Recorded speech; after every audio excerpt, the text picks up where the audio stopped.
Guys, may nga man pilibot ay. Dili para sa Pilipinas. Sakto po di off ni Mrs. Magbike-bike na lang mi. Awa na mi kibaw asay mi mo adto. Naunsa na ni among naagian guys. Mura na nig sa Squid Game nga nay hagdan-hagdan. The twist na ni siya guys. Kay padong na mo ni sa langit among agian. Tanawa sa unahan.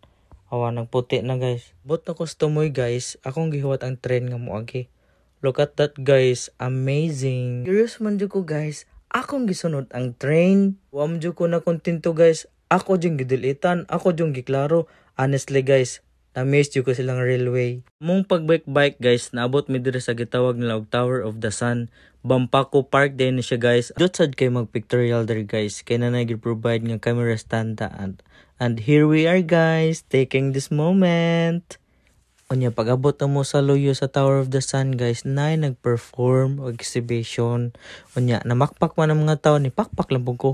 Cute sa kuan in dapita guys while flexing aning sakura tree sa akong loyo. Napod sila padul-padul sa swan guys. Nice kay lang park ari guys, kay limpyo, dili samok, maka-relax ka, ma-refresh mo nga nahuna.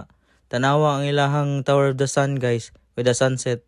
Kining sakura tree diring dapita guys, ako ning balikon pohon.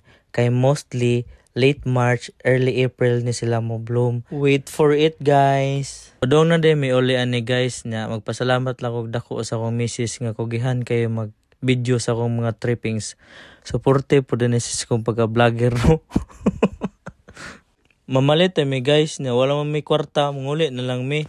And also, don't skip Expo City Bampaco Park if mo travel mo Japan guys. Bike na may padong uli ani guys. Thanks God for today. Napulihan na jug kalingaw ang among kalaay ganiha. That's all for the day. Stay safe and God bless everyone. Tell 'em, don't you see my eyes?